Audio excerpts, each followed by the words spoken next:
ദൈവനാമം മഹത്വപ്പെടുമാറാകട്ടെ. കർത്താവായ യേശുക്രിസ്തുവിൻ്റെ പരിശുദ്ധമായ നാമത്തിൽ നിങ്ങൾക്ക് എല്ലാവർക്കും എൻ്റെ വിനീതമായ സ്നേഹവന്ദനം. യോഹന്നാന്റെ സുവിശേഷം 12-ാം അധ്യായം 1-ാമത്തെ വാക്യം. യേശു മരിച്ചവരിൽ നിന്ന് ഉയർപ്പിച്ച ലാസർ പാർത്ത ബേഥാനിയിലേക്ക് യേശു പെസഹയ്ക്ക് 6 ദിവസം മുമ്പേ വന്നു. ദൈവത്തിന് മഹത്വം. യേശു ബേഥാന്യയിൽ വന്നു. ബേഥാന്യ യെരുശലേമിൽ നിന്ന് 2 മൈൽ മാത്രം ദൂരമുള്ള ഒരു ചെറിയ ഗ്രാമമാണ്. കർത്താവായ യേശുക്രിസ്തു ബേഥാന്യയിലേക്ക് വരുന്നത് പെസഹ പെരുന്നാളിൻ്റെ കാലത്താണ്. പുരാതനവും പരിശുദ്ധമായിരിക്കുന്ന യെരുശലേം ദേവാലയത്തിൽ ആയിരക്കണക്കിന് വിശ്വാസികൾ പെരുന്നാൾ ആഘോഷിക്കുവാൻ കൂട്ടമായി വന്നു കൂടിയിട്ടുണ്ട്. എന്നാൽ കർത്താവായ യേശുക്രിസ്തു വന്നത് ഒരു കൊച്ചു വീട്ടിലേക്കാണ്, ഒരു കൊച്ചു ഗ്രാമത്തിലേക്കാണ്.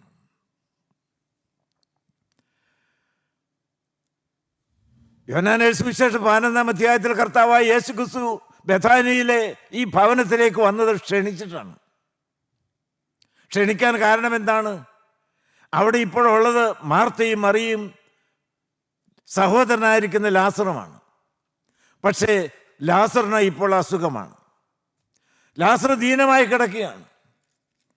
അവരെ ആളെ വിട്ടു അറിയിച്ചു, നിന്റെ പ്രിയനായവൻ ദീനമായി കിടക്കുന്നു എന്ന്. കർത്താവായ യേശുക്രിസ്തു ഉടനെ വന്നില്ല.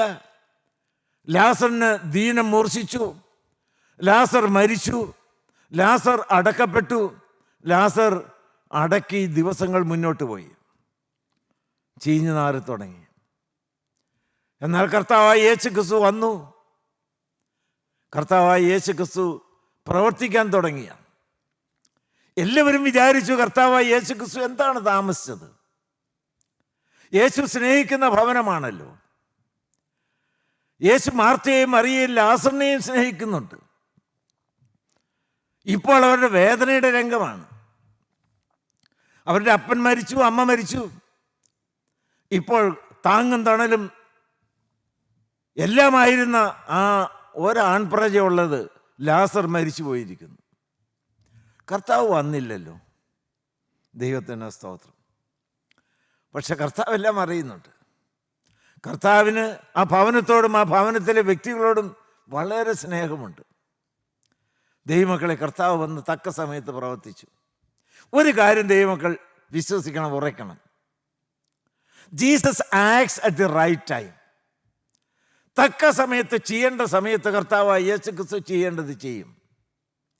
Jesus Christ is never late.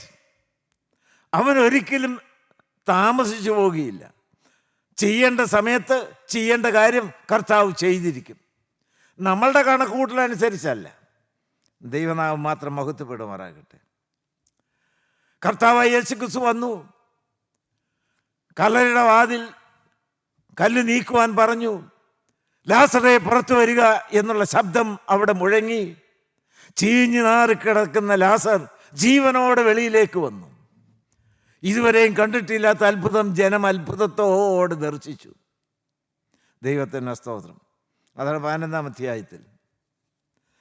12-ാം അധ്യായത്തിലേക്ക് വരുമ്പോഴാണ് നാം കണ്ടത് യേശുക്രിസ്തു വീണ്ടും ആ ഭവനത്തിലേക്ക് വരികയാണ്. ആദ്യം ഭവനത്തിലേക്ക് വന്നത് മരിച്ചവന് ജീവൻ കൊടുക്കാനാണ് വന്നത്. ഇപ്പോൾ കർത്താവായ യേശുക്രിസ്തു അതേ ഭവനത്തിലേക്ക് വന്നത് എന്തിനാണ്? നന്ദി സ്വീകരിക്കാൻ വേണ്ടിയിട്ടാണ്. ആരാധന കൈക്കൊള്ളാൻ വേണ്ടിയിട്ടാണ്. ദൈവത്തിന് സുഗന്ധം മണക്കാൻ വേണ്ടിയിട്ടാണ്. ഹല്ലേലൂയ, ദൈവത്തിന് സ്തോത്രം. ദൈവമക്കളെ, ആ വീട്ടിലേക്ക് നിങ്ങളൊന്ന് നോക്കിക്കേ. ആ വീട് ഒരു സമയത്ത് എന്തായിരുന്നു, എങ്ങനെയായിരുന്നു? ദുഃഖത്തിൻ്റെ, കണ്ണുനീരിൻ്റെ വീട്, കുഷ്ഠത്തിൻ്റെ മണമുള്ള വീട്, മാർത്തയും മറിയും തമ്മിൽ പരിഭവമുള്ളതായ വീട്. ദൈവത്തിന് സ്തോത്രം. അനാഥത്വത്തിൻ്റെ വീട്, പരാതിയുടെ വീട്, കണ്ണുനീരിൻ്റെ വീട്, കൂട്ടക്കരച്ചിലിൻ്റെ വീട്, നിരാശയുടെ വീട്. ദൈവത്തിന് സ്തോത്രം. ദൈവമക്കളെ, നമ്മളുടെയും പലപ്പോഴും ഭവനങ്ങൾ അങ്ങനെയല്ലേ? എല്ലാവരും ഒരു മനസ്സിലാണോ? അവിടെ സമാധാനവും സന്തോഷവും സ്നേഹവും തളം കെട്ടി നിൽക്കുന്നുണ്ടോ? ദൈവത്തിൻ്റെ നിറഞ്ഞ സാന്നിധ്യവും വെളിച്ചവും അവിടെ ഉണ്ടോ? ഞങ്ങൾക്ക് ആരുമില്ലല്ലോ എന്നുള്ള ശബ്ദം അവരൊന്ന് ഉയരുന്നുണ്ടോ? ദൈവത്തിൻ്റെ സ്തോത്രം. ആരാധനയുടെയും നന്ദിയുടെയും സ്തുതി സ്തോത്രങ്ങൾ അവിടുന്ന് ഉയരുന്നുണ്ടോ? ദൈവം സുഗന്ധം മണക്കുന്നുണ്ടോ? ഇന്ന് അനേകരുടെ കുടുംബ അന്തരീക്ഷം എങ്ങനെയാണ്? ഞാൻ ആരെയും കുറ്റം പറയുകയല്ല, നിങ്ങളൊന്ന് ചിന്തിച്ച് നോക്കുന്ന അങ്ങനെ ആവശ്യമാണ്. അനേക കുഞ്ഞുങ്ങൾ വഴിതെറ്റിപ്പോകാൻ എന്താണ് കാരണം? അവരുടെ ആദ്യത്തെ പള്ളിക്കൂടം എന്ന് പറയുന്നത് സ്കൂളല്ല, അത് വീടാണ്. ആദ്യത്തെ അധ്യാപകർ എന്ന് പറയുന്ന മാതാപിതാക്കന്മാരാണ്. ആ ഏത് അന്തരീക്ഷത്തിലാണോ അവർ വളരുന്നത് അതിന് വലിയൊരു സ്വാധീനമുണ്ട്. സ്നേഹത്തിൻ്റെ അന്തരീക്ഷമാണ്, ഒരു മനസ്സിൻ്റെ അന്തരീക്ഷമാണ്. കുഞ്ഞുങ്ങൾ ആ സ്നേഹത്തിൽ തഴച്ചു വളരും. ദൈവത്തിന് സ്തോത്രം. പ്രാർത്ഥിക്കുന്ന കുടുംബമാണെങ്കിൽ അവരുടെ ജീവിതത്തിലും പ്രാർത്ഥനാ ജീവിതം അവർ വളർത്തിയെടുക്കും. ദൈവമക്കളെ, എന്നാൽ പലപ്പോഴും അങ്ങനെയല്ല. കർത്താവായ യേശുക്രിസ്തു വീട്ടിലേക്കൊന്ന് വന്നു. വീടിൻ്റെ ഛായ മാറി, വീടിൻ്റെ പ്രകൃതി മാറി, വീടിൻ്റെ അന്തരീക്ഷം മാറി. ദൈവത്തിൻ്റെ സ്തോത്രം. ഇപ്പോൾ ആ വീടോ ദൈവത്തിന് സൗരഭ്യം കൊണ്ട് ആ വീട് നിറഞ്ഞു എന്നാണ് നാം വായിക്കുന്നത്. സ്തുതിയുടെ ആരവാരം അവിടെ നിന്ന് മുഴങ്ങുകയാണ്. ദൈവത്തിൻ്റെ സ്തോത്രം. ആളുകൾ സന്തോഷത്തോടെ അത്ഭുതം കൂറിക്കൊണ്ട് വരികയാണ്. മരണം ജീവനായിട്ട് മാറി, രോഗം സൗഖ്യമായിട്ട് മാറി, കണ്ണുനീര് ആനന്ദത്തിൻ്റെ ദൈവത്തിന് സ്തോത്രം കണ്ണുനീരായി മാറി. ഹല്ലേലൂയ, നന്ദിയോടെ സ്തോത്രം. ദൈവത്തിന് സ്തോത്രം. ദൈവശബ്ദം മുഴങ്ങുന്നതായൊരു വീടായി മാറി. കർത്താവായ യേശുക്ക് സന്തോഷിക്കുന്ന ഒരു ഭവനമായി. നിങ്ങളോട് ഞാൻ സത്യം പറയട്ടെ, ഒരു വ്യക്തിയുടെ ജീവിതത്തിൽ, ഒരു കുടുംബത്തിൻ്റെ ജീവിതത്തിൽ പൊന്നുകർത്താവ് കടന്നു വന്നാൽ അതിൻ്റെ മുഖച്ഛായ മാറും, അന്തരീക്ഷം മാറും. Hallelujah, hallelujah. ദൈവത്തിന് പ്രകൃതി മാറും, ഇരുട്ട് വെളിച്ചമാകും, ദുർഗന്ധം സുഗന്ധം പൂരിതമായി തീരും. ദൈവത്തിന് സ്തോത്രം. ആരാധന കണ്ണുനീരിൻ്റെയും നെടുവീർപ്പിൻ്റെയും പരാതിയുടെയും ശബ്ദത്തിൻ്റെ മുഴക്കം ആരാധനയുടെയും സുസ്തോത്രത്തിൻ്റെയും ശബ്ദമുഖരിതമായി തീരും. നന്ദിയോടെ സ്തോത്രം. യേശു ഒന്ന് വന്നാൽ മതി. ദൈവത്തിന് സ്തോത്രം. ദൈവനാമം മാത്രം മഹത്വപ്പെടുമാറാകട്ടെ. ദൈവമക്കളെ, ആ ഗ്രാമം നേരത്തെ അറിഞ്ഞിരുന്നത് എങ്ങനെയാണ്? വായിച്ച് 11-ാം അധ്യായത്തിൻ്റെ 1-ാമത്തെ വാക്യം വായിച്ച് 11-ാം അധ്യായത്തിൻ്റെ 1-ാമത്തെ വാക്യം. മറിയയുടെയും അവളുടെ സഹോദരി മാർത്തയുടെയും ഗ്രാമമായ മാർത്തയുടെയും മറിയുടെയും ഗ്രാമം. ഒന്നോടെ വായിച്ചേ. മറിയയുടെയും അവളുടെ സഹോദരി മാർത്തയുടെയും ഗ്രാമമായ ബേഥാനിയിലെ ആ സഹോദരിമാരുടെ പേരിലാണ് അറിയപ്പെട്ടത്. മാർത്തയുടെയും മറിയുടെയും ഗ്രാമമായ ബെഥാനിയ. ദൈവത്തിൻ്റെ മഹത്വം. എന്നാൽ ദൈവമക്കളെ, 12-ാം അധ്യായത്തിലേക്ക് വരുമ്പോഴോ വായിച്ച്, യേശു മരിച്ചതിൽ നിന്ന് ഉയർപ്പിച്ച ലാസർ പാർത്ത ബേഥാനിയിലേക്ക്. ഹല്ലേലൂയ. ഇപ്പോൾ അറിയപ്പെടുന്നത് ആരുടെ പേരിലാണ്? ലാസറിന്റെ പേരിലാണ്. ഈ മർമ്മം നിങ്ങൾ മനസ്സിലാക്കുന്നുണ്ടോ? കർത്താവായ യേശുക്രിസ്തുവിന്റെ ജീവൻ വ്യാപരിച്ച് മരിച്ച വ്യക്തി ജീവിച്ചു. ഇപ്പോൾ ആ ഗ്രാമം പോലും അറിയുന്നത് ആ ഒരു വ്യക്തിയുടെ പേരിലാണ്. ഞാൻ എന്തിനാണെന്ന് ഇത് പറയുന്നറിയാമോ? ഒരാഗ്രഹത്തോടെയാണ്. ആ വീട് വലിയ വലിപ്പമുള്ള വീടായതുകൊണ്ടല്ല, അവിടെ ഡോക്ടേഴ്സ് ഉള്ളത് കൊണ്ടല്ല. ദൈവത്തിന് സ്തോത്രം. ദൈവമക്കളെ, അവിടെ ഏതെങ്കിലും എടുത്തു പറയാൻ തക്കവണ്ണം ആ വീടിൻ്റെ പ്രത്യേകത ഉള്ളത് കൊണ്ടല്ല. അവിടെ യേശുള്ള വീടാണ്. അവിടെ ദൈവത്തിൻ്റെ തേജസ്സ് ജ്വലിക്കുന്ന വീടാണ്, സുഗന്ധം മണക്കുന്ന വീടാണ്, ആരാധന ഉയരുന്ന വീടാണ്. ഹല്ലേലൂയ, ദൈവത്തിൻ്റെ സ്തോത്രം. അവിടെ ദൈവമക്കൾ തമ്മിലുള്ള സ്നേഹത്തിൻ്റെ സൗരഭ്യം മണക്കുന്ന വീടാണ്. നിങ്ങളുടെ കുടുംബം എങ്ങനെയുണ്ട് ദൈവമക്കളെ? വേറെ ഒന്നും വേണ്ട. കുറെ പണം സ്വരുകൂട്ടി വെച്ചാൽ പോരാ, വീടിന് വലിപ്പുണ്ടാക്കിയാൽ പോരാ. ദൈവമക്കളെ, ഏറ്റവും വിലപിടിപ്പുള്ളതായ വസ്തുക്കൾ കൊണ്ട് അതിനെ അലങ്കരിച്ചാൽ പോരാ. ഒരൊറ്റ കാര്യം മാത്രം മതി. ഇരുട്ട് പോകണമോ വെളിച്ചമായിരിക്കുന്ന കർത്താവായ യേശുക്രിസ്തു കടന്നു വരണം.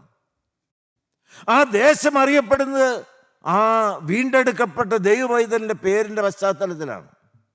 ദൈവത്തിൻ്റെ സ്തോത്രം. മർക്കോസ് സുവിശേഷം 2-ാം അധ്യായം ആദ്യവും ഒരു ഭവനത്തിൻ്റെ കാര്യം പറഞ്ഞുകൊണ്ട് ആ വീടിൻ്റെ ശ്രുതി, ആ വീടിൻ്റെ പേര് എങ്ങനെയാണ് പുറത്തു വരാൻ കാരണം വായിച്ചേ.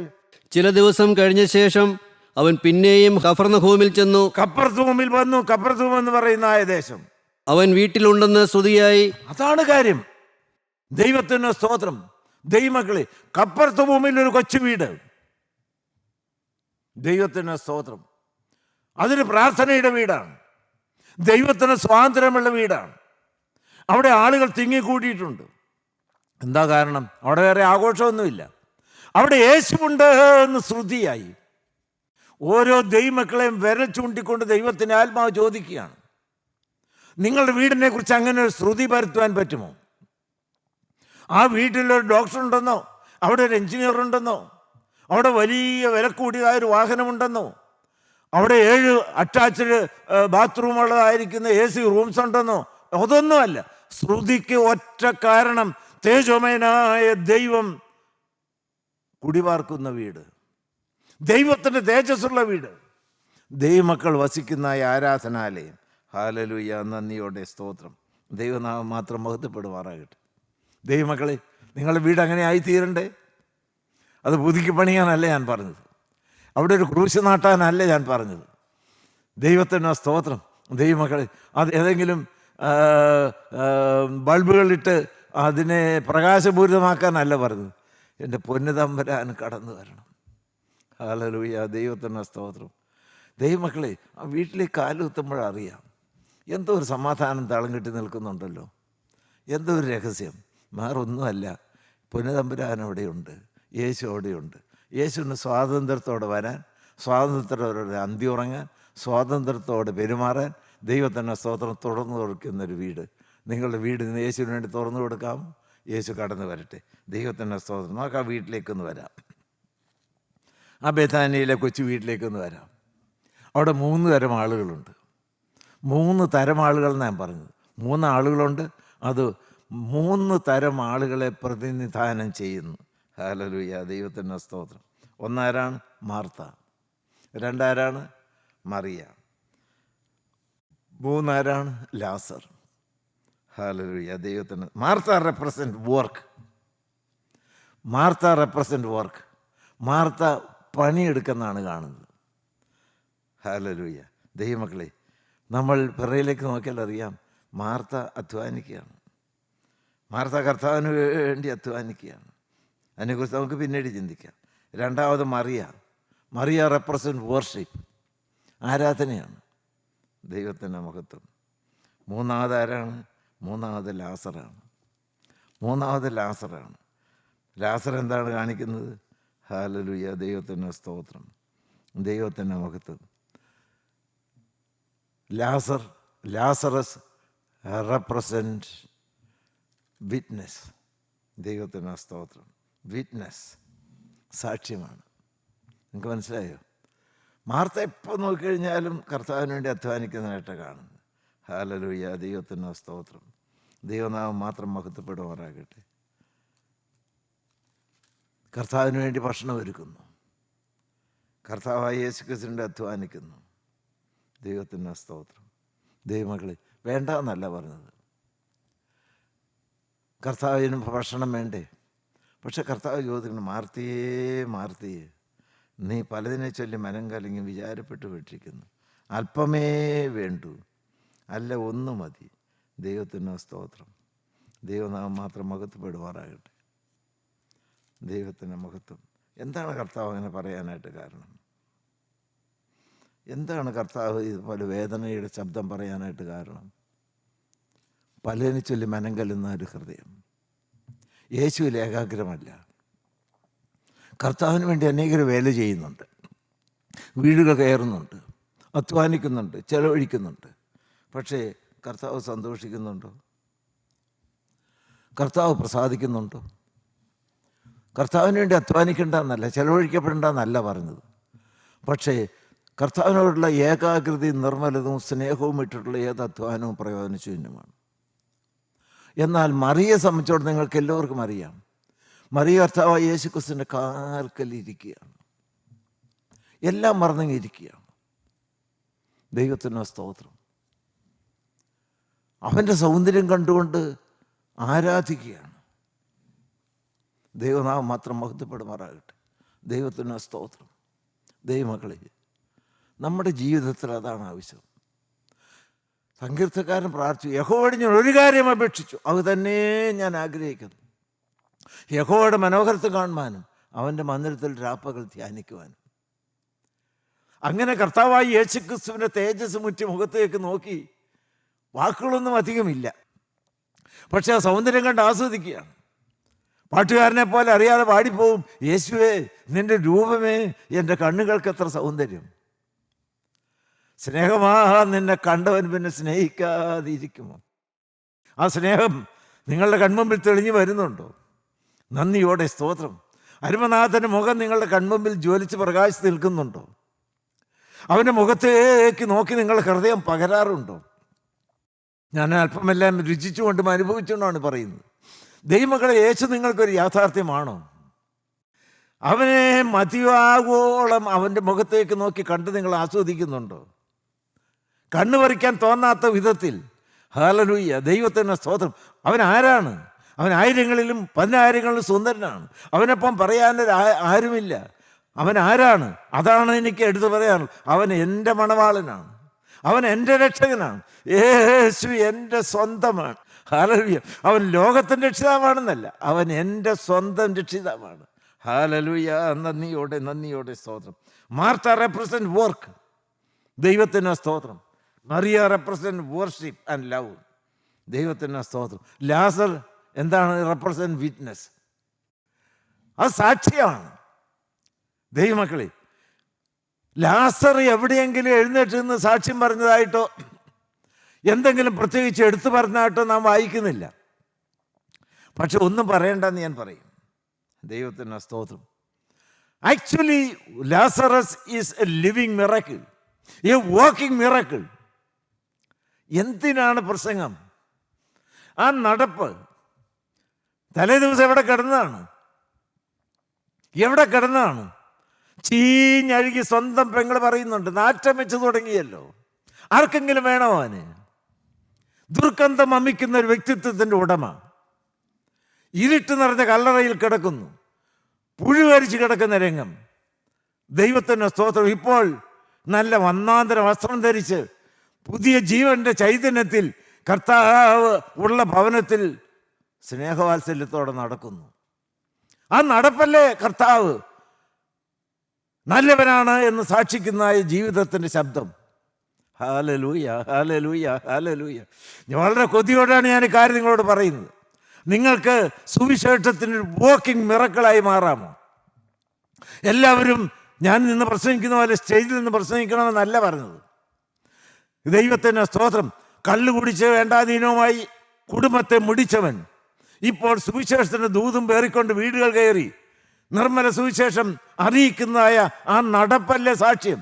ദൈവമക്കളെ, അശുദ്ധിയും ലൈംഗികമായിരിക്കുന്നതായ ഔഹിക വീഴ്ചകൾ, വൃത്തികെട്ടതായ പണസമ്മതമായിരിക്കുന്ന അതിക്രമങ്ങൾ നടത്തിയവർ, മോഷണം നടത്തിയവർ, കൊലപാതകം നടത്തിയവർ, ഇപ്പോൾ കഠാരി പിടിച്ച കൈകളിൽ വേദപുസ്തകമായിട്ട് നടക്കുന്ന കാഴ്ച.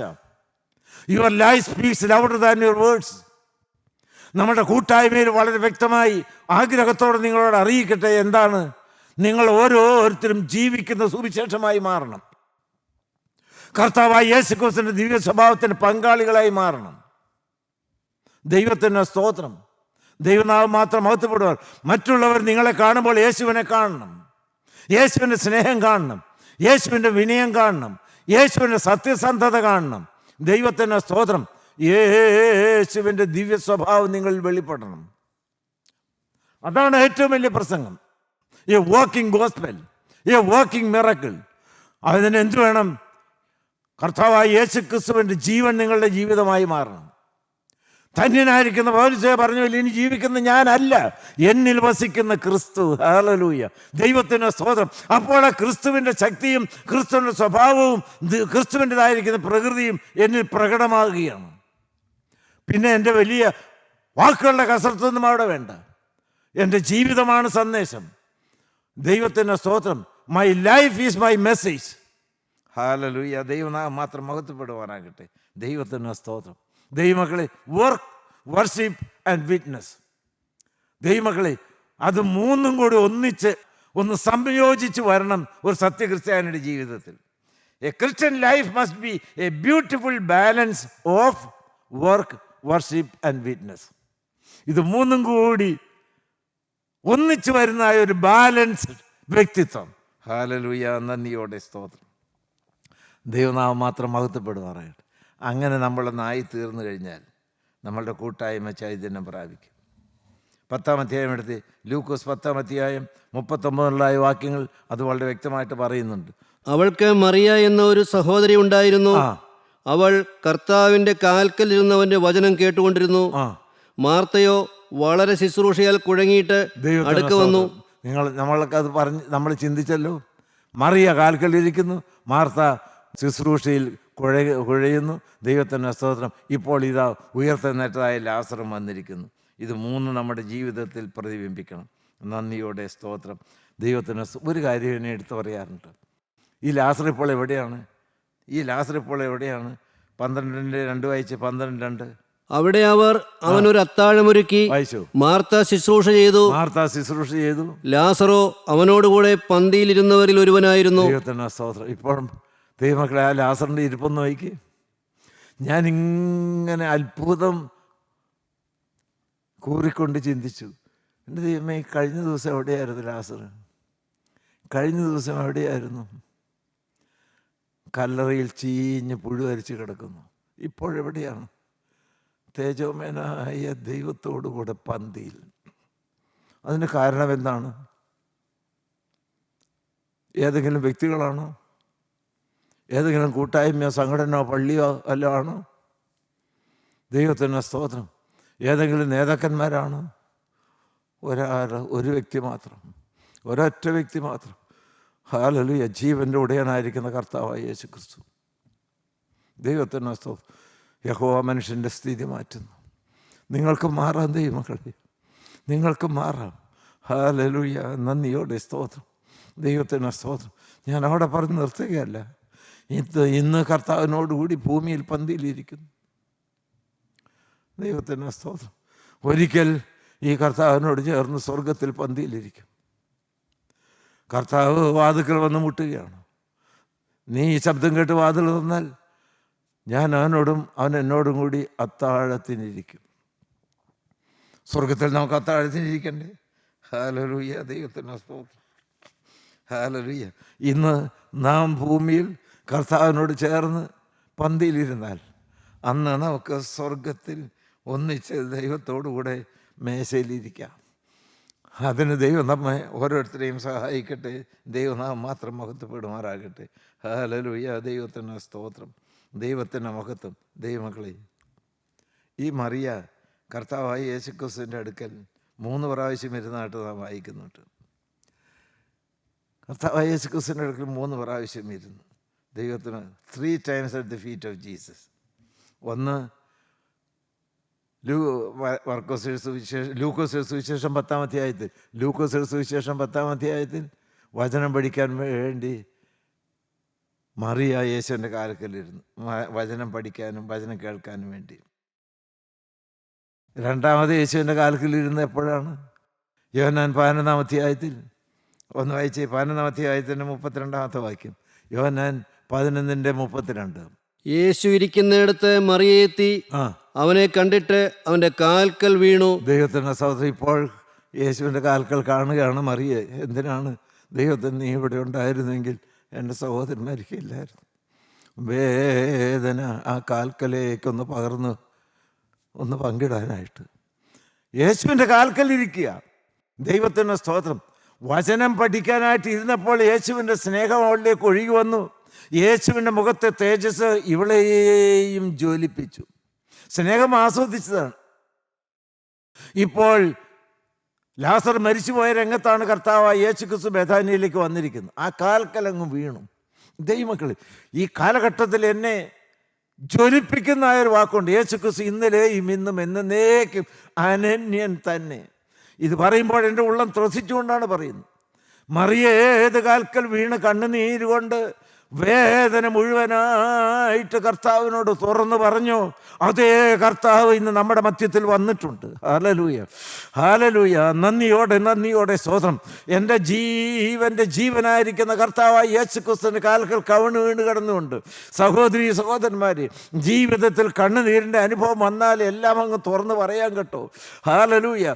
ഒരു പാത്രത്തിൻ്റെ അടപ്പ് തുറന്ന് മുഴുവനായിട്ട് അങ്ങ് പകർന്ന് ഒഴിക്കുന്നത് പോലെ നിങ്ങളുടെ ഉള്ളത്തിൻ്റെ വേദന വേദനയും മനോഭാരങ്ങളും നൊമ്പരങ്ങളും രോഗങ്ങളും പ്രയാസങ്ങളും ആകുലങ്ങളും സകല ഭാരങ്ങൾ അങ്ങ് ഇറക്കി വെക്കാൻ ദൈവമക്കളെ. Jesus Christ is same. അന്നുണ്ടായിരുന്ന അതേ കർത്താവ് ഇന്നുകൊണ്ട് അവൻ നാളെയും കാണും. ഹല്ലേലൂയ. നന്ദിയോടെ സ്തോത്രം. ഇപ്പോൾ മൂന്നാമത്തെ പ്രാവശ്യം ദൈവത്തിൻ്റെ മഹത്വം അവൾ കർത്താവിൻ്റെ കാൽക്കൽ വീണ് കിടക്കുന്ന എന്തിനാണ്? 12-ാം അധ്യായത്തിൻ്റെ 3-ാമത്തെ വാക്യം അയച്ച്.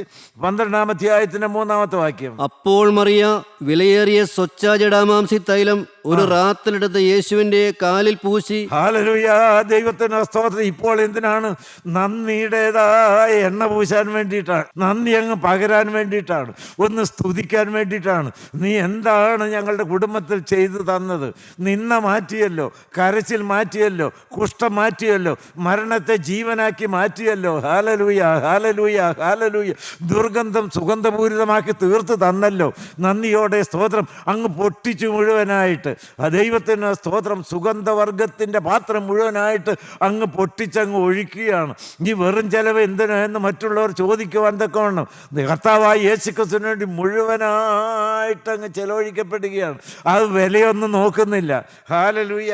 നന്ദിയോടെ സ്തോത്രം. എൻ്റെ ദൈവത്തിൻ്റെ പൊന്നുനാമത്തിന് നന്ദിയോടെ സ്തോത്രം. ദൈവമക്കളെ, ഒന്നും ബാക്കി വെക്കാതെ നിങ്ങൾ ഇപ്പോൾ മുഴുവനായിട്ട് യേശുവിൻ്റെ കാൽക്കലേക്ക് നന്ദിയോടെ അങ്ങ് പകർന്നു കൊടുത്തേ. അടുത്ത വാക്ക് എന്നാ അറിയാം? അടുത്ത വാക്ക് വായിച്ചേ. അപ്പോൾ മറിയ വിലയേറിയ സ്വച്ഛജടാമാംസി തൈലം ഒരു റാത്തലെടുത്ത് യേശുവിന്റെ കാലിൽ പൂശി തന്റെ തലമുടി കൊണ്ട് കാൽ തുവർത്തി തൈലത്തിന്റെ സൗരഭ്യം കൊണ്ട് വീട് നിറഞ്ഞു. തൈലത്തിന്റെ സൗരഭ്യം കൊണ്ട് വീട് നിറഞ്ഞു. ഇപ്പോൾ ആ വീട് സുഗന്ധപൂരിതമാണ്. ഹല്ലേലൂയ. നന്ദിയോടെ സ്തോത്രം. സുഗന്ധപൂരിതമാണ്.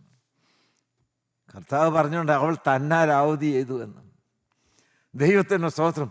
ദൈവം സന്തോഷിക്കുന്നൊരു കാര്യമാണ് നന്ദിയുടെ ആരാധന. നന്ദിയോടെ സ്തോത്രം.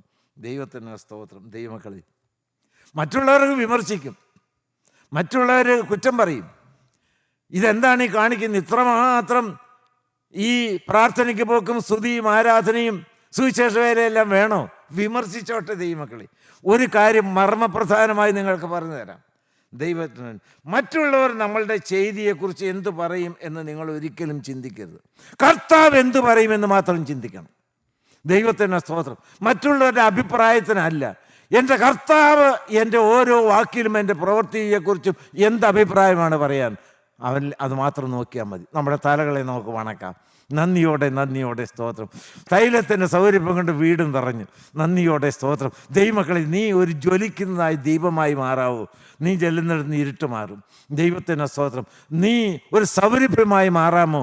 പാപത്തിൻ്റെ ദുർഗന്ധം നീ ചെല്ലുന്നിടത്ത് എല്ലാം മാറി അവിടെ സുഗന്ധം നിറയും. നന്ദിയോടെ സ്തോത്രം. ദൈവമക്കളെ, അതിനു വേണ്ടിയിട്ട് നമ്മൾ കർത്താവായ യേശുക്രിസ്തുവിന്റെ ക്രൂശിനെ കെട്ടിപ്പിടിക്കാം. ഇപ്പോൾ രക്തം വന്ന് നിങ്ങളെ കഴുകട്ടെ. Hallelujah, hallelujah. അരുമനാഥൻ്റെ കരം നിങ്ങളുടെ തലമേൽ വരട്ടെ. നിങ്ങളൊരു പുതിയ അധ്യായം തുടങ്ങട്ടെ. ഈ ഒരു സമയത്ത് കല്ലറയിൽ ദുർഗന്ധപൂരിതമായി കിടന്ന ലാസർ ഇപ്പോൾ കർത്താവിനോട് പന്തിയിലിരിക്കുന്ന അത്ഭുതകരമായ കാഴ്ച തീർന്നില്ല. ദൈവമക്കളെ, ആ കർത്താവായ യേശുക്രിസ്തുവിനോടുകൂടി പിരിയാത്ത ബന്ധം ഈ ലോകത്തിൽ സ്ഥാപിച്ചാൽ സ്വർഗത്തിൽ പന്തിയിൽ നമുക്ക് ഒന്നിച്ചിരിക്കാം. അതിന് പൊന്നു തമ്പുരാൻ നമുക്ക് കൃപ ഒന്ന് സഹായിക്കട്ടെ. യേശുവിൻ്റെ നാമത്തിൽ അപേക്ഷിക്കുന്നു, കേൾക്കണമേ. ആമീൻ. ഹല്ലേലൂയ.